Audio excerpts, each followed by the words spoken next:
ಗಡಿನಾಡು ಬಳ್ಳಾರಿಯಲ್ಲಿ banner battle ಪ್ರಕರಣದ ಸಂಬಂಧ ಈಗಾಗಲೇ ಪೊಲೀಸರು 26 ಆರೋಪಿಗಳನ್ನು ಬಂಧಿಸಿದ್ದಾರೆ.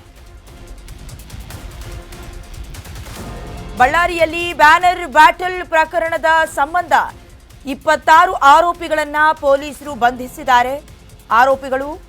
ಆರೋಪಿಗಳನ್ನು ರಾತ್ರಿ ಬೆಂಗಳೂರಿಗೆ ಈಗಾಗಲೇ ಶಿಫ್ಟ್ ಕೂಡ ಮಾಡಲಾಗಿದೆ. ಭದ್ರತೆಯ ದೃಷ್ಟಿಯಿಂದ ಗಡಿನಾಡಿನಿಂದ ಶಿಫ್ಟ್ ಮಾಡಲಾಗಿರೋದು. ಬ್ರೂಸ್ಪೇಟೆ ಠಾಣೆಯಲ್ಲಿ 6 ಕೇಸ್ ದಾಖಲಾಗಿದೆ. ಕಳೆದ ಗುರುವಾರ ಸಂಜೆ ನಡೆದಂತಹ ಬಳ್ಳಾರಿಯ ಬ್ಯಾಟಲ್ ಪ್ರಕರಣ ನಿಮ್ಮೆಲ್ಲರಿಗೂ ಕೂಡ ಗೊತ್ತೇ ಇದೆ. ಅವತ್ತು ಗಾಳಿಯಲ್ಲಿ ಗುಂಡಾರಿಸುವಂತಹ ಸಂದರ್ಭದಲ್ಲಿ ಗುಂಡಿನ ಬುಲೆಟ್ ಒಂದು ಕೈ ಕಾರ್ಯಕರ್ತ ರಾಜಶೇಖರ್ ಅವರ ಹಣೆ ಸೀಳಿತ್ತು. ಅದಾದ ನಂತರದಲ್ಲಿ ಬಹಳಷ್ಟು ಗಲಾಟೆಗಳಾಗಿತ್ತು. ಪೊಲೀಸರು ಕೂಡ ಅಲ್ಲಿ ಬಂದರು. ಏನು ತಣ್ಣಗೆ ಮಾಡೋದಕ್ಕೆ ಶಮನ ಮಾಡೋದಕ್ಕೆ ಸಾಧ್ಯ ಆಗಲಿಲ್ಲ. ಸಂಬಂಧ SP ಕೂಡ ಸಸ್ಪೆಂಡ್ ಆದರೂ ಬಹಳ ದೊಡ್ಡ ಮಟ್ಟಿಗೆ ಚರ್ಚೆ ಆಗ್ತಾ ಇತ್ತು. ಅದರ ಮಧ್ಯದಲ್ಲಿ ಪೊಲೀಸರು ಕೂಡ ಕಣ್ಣಿಗೆ ಎಣ್ಣೆ ಬಿಟ್ಕೊಂಡು ಕಾರ್ಯನಿರತರಾಗಿದ್ದರು. ತನಿಖೆಯನ್ನು ಬಹಳ ಗಂಭೀರವಾಗಿ ತೆಗೆದುಕೊಂಡು ಕೆಲವೊಂದಷ್ಟು CCTVಯನ್ನು ಅಥವಾ ಮೊಬೈಲ್ನಲ್ಲಿ ಸ್ಥಳೀಯರು ರೆಕಾರ್ಡ್ ಮಾಡಿದಂತಹ ವಿಡಿಯೋಗಳನ್ನು ಚೆಕ್ ಮಾಡೋದ್ರ ಮೂಲಕ ಈಗಾಗಲೇ ಆ ಖಾಸಗಿ ವ್ಯಕ್ತಿ ಯಾರು ರಿವಾಲ್ವರನ್ನು ಯಾವ ಕಾರಣಕ್ಕೆ ಆರಿಸಿದ್ದಾರೆ ಅದನ್ನು ಕೂಡ ಪತ್ತೆ ಹಚ್ಚಿದ್ದಾರೆ. ಸದ್ಯಕ್ಕೆ 26 ಆರೋಪಿಗಳನ್ನು ಪೊಲೀಸರು ಬಂಧಿಸಿದ್ದಾರೆ. ಆರೋಪಿಗಳನ್ನು ರಾತ್ರೋರಾತ್ರಿ ಬೆಂಗಳೂರು ಕೂಡ ಶಿಫ್ಟ್ ಮಾಡಲಾಗಿದೆ. ಯಾಕಂತ ಹೇಳಿದ್ರೆ ಮತ್ತಷ್ಟು ಈಗಾಗಲೇ ಸ್ಥಿತಿ ಕೂಡ ಚೆನ್ನಾಗಿಲ್ಲ. ಉದ್ವಿಗ್ನತೆಯ ಹಂತ ತಲುಪಿದೆ. ಬೂದಿ ಮುಚ್ಚಿದ ಕೆಂಡದ ಸ್ಥಿತಿ ಬಳ್ಳಾರಿಯಲ್ಲಿದೆ. ಹಾಗಾಗಿ ಭದ್ರತೆಯ ದೃಷ್ಟಿಯಿಂದ ಗಡಿನಾಡಿನಿಂದ ಬೆಂಗಳೂರಿಗೆ ಶಿಫ್ಟ್ ಮಾಡಲಾಗಿದೆ. ಈಗಾಗಲೇ ಬ್ರೂಸ್ಪೇಟೆ ಠಾಣೆಯಲ್ಲಿ 6 ಕೇಸ್ಗಳು ಕೂಡ ದಾಖಲಾಗಿದೆ. ಅಂದರೆ ಅಲ್ಲಿನ ಕಾನೂನು ಸುವ್ಯವಸ್ಥೆ ಎಷ್ಟರ ಮಟ್ಟಿಗೆ ಹದಗೆಟ್ಟಿದೆ. ಜೊತೆಗೆ ಜನಾರ್ದನ್ ರೆಡ್ಡಿ ಅವರು ಹೇಳ್ದಂಗೆ ನನ್ನನ್ನು ನಾಶ ಮಾಡೋದಕ್ಕೆ ಮಾಡಿದಂತಹ ಪಿತೂರಿ ಇದು.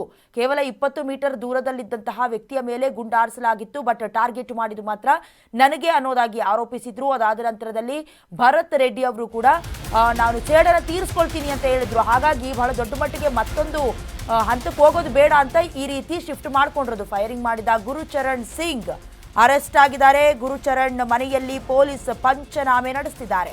ಜನಾರ್ದನ್ ರೆಡ್ಡಿ ನಿವಾಸದ ಎದುರು ಫೈರಿಂಗ್ ಆಗಿತ್ತು. ಗುಂಡು ಹಾರಿಸಿದ್ದ ಖಾಸಗಿ ಗನ್ ಮ್ಯಾನ್ ಸಿಂಗ್ ಅನ್ನೋದು ಪತ್ತೆಯಾಗಿದೆ. ಯಾರು ಫೈರಿಂಗ್ ಮಾಡಿದ್ದು ಅನ್ನೋದೇ ಬಹಳಷ್ಟು ಚರ್ಚೆಗ್ರಾಸವಾಗಿ ಹೋಗ್ಬಿಟ್ಟಿತ್ತು. ಸಂಬಂಧಪಟ್ಟಂತೆ 5 ಜನ ಅಂಗರಕ್ಷಕರ ಗನ್ನನ್ನು ಕೂಡ FSLಗೆ ಕಳುಹಿಸಿದ್ರು.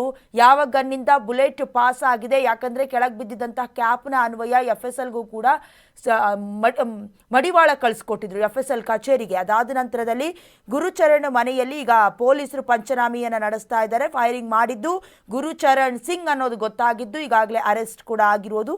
ಜನಾರ್ದನ್ ರೆಡ್ಡಿ ಅವರ ನಿವಾಸದ ಎದುರು ಫೈರಿಂಗ್ ನಡೆಸಿದ್ರು. ಬಹಳ ದೊಡ್ಡ ಮಟ್ಟ ಗಲಾಟೆಯಾಗಿತ್ತು. ಒಂದು ರೀತಿಯ ಸಂಘರ್ಷ. ಬ್ಯಾನರ್ ಅನ್ನ ತೆರವು ಮಾಡಬೇಕು ಅಂತ ಹೇಳಿದ್ರು ಕೂಡ ಅಲ್ಲಿ ಬ್ಯಾನರ್ ಅನ್ನ ಕಟ್ಟೋದ್ರ ಮೂಲಕ ಬಹಳಷ್ಟು ದೊಡ್ಡ ಮಟ್ಟಿಗೆ ರಾಜ್ಯದಲ್ಲಿ ಸಂಚಲನವನ್ನ ಮೂಡಿಸಿದಂತ ಕೇಸ್. ಈಗ ಸದ್ಯದ ಮಟ್ಟಿಗೆ ಗುರುಚರಣ್ ಸಿಂಗ್ ಅನ್ನ ಅರೆಸ್ಟ್ ಮಾಡಿದ್ದಾರೆ.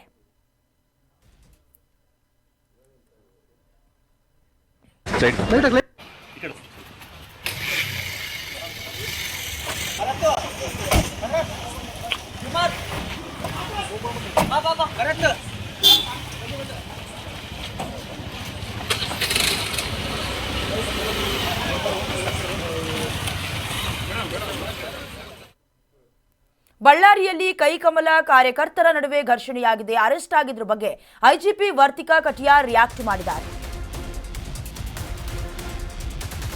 ಬಳ್ಳಾರಿಯಲ್ಲಿ ಬಿಜೆಪಿ ವರ್ಸಸ್ ಕೈ ಕಾರ್ಯಕರ್ತರ ಘರ್ಷಣೆಯಾಗಿದೆ. ಈಗಾಗಲೇ ಅರೆಸ್ಟ್ ಆದ ಬಗ್ಗೆ IGP ವರ್ತಿಕಾ ಕಟಿಯಾರ್ ರಿಯಾಕ್ಟ್ ಮಾಡಿದ್ದಾರೆ. 6 ಪ್ರಕರಣ ದಾಖಲಾಗಿದೆ. 26 ಜನರನ್ನ ಬಂಧಿಸಿದ್ದೇವೆ. ತನಿಖೆ ಇನ್ನು ನಡೀತಾ ಇದೆ ಅಂತ IGP ವರ್ತಿಕಾ ಹೇಳಿಕೆಯನ್ನ ಕೊಟ್ಟಿದ್ದಾರೆ. ಬಳ್ಳಾರಿಯಲ್ಲಿ ಬಿಜೆಪಿ ಕೈ ಕಾರ್ಯಕರ್ತರ ಘರ್ಷಣೆ ತಾರಕಕ್ಕೇರಿದೆ. ಈಗಾಗಲೇ ಇದೇ ರೀತಿ ಗಲಾಟೆ ಗಲಭೆ ಘರ್ಷಣೆಗಳಿಂದಲೇ ಒಂದು ಪ್ರಾಣ ಹೋಗಿರೋದು. ಈಗಾದರೂ ಎಚ್ಚೆತ್ಕೊಳ್ಬೇಕು. ನಮ್ಮ ಕಡೆಯವರು ನಿಮ್ಮ ಕಡೆಯವರು ಅಂತ ಸುಮ್ಮನೆ ಗಲಾಟೆಗಳನ್ನು ಮಾಡ್ಕೊಳ್ಳೋದಕ್ಕಿಂತ ಮುಂಚೆ ಯಾವ ಕಾರಣ ಗಲಾಟೆಗಳನ್ನು ಮಾಡ್ಕೊಳ್ತಾ ಇದ್ದೀವಿ ಅಥವಾ ನಾವು ಗಲಾಟೆ ಮಾಡೋದ್ರಿಂದ ಆಗುವಂಥ ಉಪಯೋಗ ಏನು ಅನ್ನೋದನ್ನು ಮೊದಲು ಗಮನಿಸಬೇಕಾಗತ್ತೆ. ಈಗಾಗಲೇ ಅರೆಸ್ಟ್ ಮಾಡಲಾಗಿದೆಯಲ್ಲ ಗುರುಚರಣ್ ಅವರನ್ನು. ಹಾಗಾಗಿ ಕೆಲವೊಂದಷ್ಟು ಗಲಾಟೆಗಳಾಗ್ತಾ ಇದೆ. ಇದಕ್ಕೆ ಸಂಬಂಧಪಟ್ಟಂತೆ ಅರೆಸ್ಟ್ ಆದ ಬಗ್ಗೆ IGP ವರ್ತಿಕಾ ಕಟಿಯಾರ್ ರಿಯಾಕ್ಟ್ ಮಾಡಿದ್ದಾರೆ. ಈ ಹಿಂದೆ ಕೂಡ ಪರಿಸ್ಥಿತಿ ಕಂಟ್ರೋಲ್ಗೆ ಬಂದಿದೆ. ಯಾವುದೇ ರೀತಿಯಾದಂತಹ ಗಲಾಟೆ ಇಲ್ಲ. ಎಲ್ಲವನ್ನ ಹತೋಟಿಗೆ ತಂದಿದ್ದೀವಿ ಅಂತ ಕೂಡ ಹೇಳಿದ್ರು. ನಿಷೇಧಾಜ್ಞೆಯನ್ನು ಕೂಡ ಹೊರಡಿಸಿಲ್ಲ ಅಂತ ಹೇಳೋದ್ರ ಮೂಲಕ ರಾಜಶೇಖರ್ ಅವರ ಕುಟುಂಬಸ್ಥರಿಗೂ ಸಾಂತ್ವನ ಹೇಳಿದ್ರು. ಹಾಗೆ ತಪ್ಪಿತಸ್ಥರಿಗೆ ಕ್ರಮ ಆಗತ್ತೆ ಅನ್ನುವಂಥ ಹೇಳಿಕೆಯನ್ನು ಕೂಡ ಕೊಟ್ಟಿದ್ರು. ಸದ್ಯ ಈಗ 6 ಪ್ರಕರಣ ದಾಖಲಾಗಿದೆ. 26 ಜನ ಕಾರ್ಯಕರ್ತರನ್ನು ಅಥವಾ ಅಲ್ಲಿ ಜಮಾಯಿಸಿದಂಥ ಜನರನ್ನ ಅರೆಸ್ಟ್ ಮಾಡಲಾಗಿದೆ ಅಂತ. ಅದರ ಜೊತೆಗೆ ತನಿಖೆ ಇನ್ನು ನಡೀತಾ ಇದೆ ಅಂತ IGP ವರ್ತಿಕಾ ಕಟಿಯಾರ್ ಹೇಳಿಕೆಯನ್ನ ಕೊಟ್ಟಿದ್ದಾರೆ. ಆರ್ ಪ್ರಕರಣ ದಾಖಲಾಗಿದೆ. 26 ಜನಗೆ ನಾವು ಅರೆಸ್ಟ್ ಮಾಡಿದೀವಿ. ಮತ್ತೆ ತನಿಖೆ ಏನು ನಡ್ತಾ ಇದೆ. 26 ಜನಗೆ ನಾವು ಅರೆಸ್ಟ್ ಮಾಡಿದೀವಿ. ಮತ್ತೆ ಆರ್ ಪ್ರಕರಣ ದಾಖಲಾಗಿದೆ. 26 ಜನಗೆ ನಾವು ಅರೆಸ್ಟ್ ಮಾಡಿದೀವಿ. ಮತ್ತೆ ತನಿಖೆ ಏನು ನಡ್ತಾ ಇದೆ.